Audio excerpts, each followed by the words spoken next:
One never notices what has been done, one can only see what remains to be done. We must believe that we are gifted for something and that this thing at whatever cost, must be attained.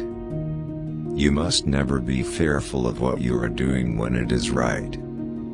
It is important to make a dream of life and of a dream a reality.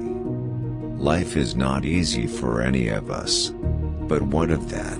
We must have perseverance and above all confidence in ourselves.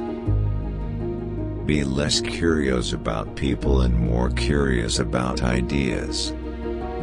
You cannot hope to build a better world without improving the individuals.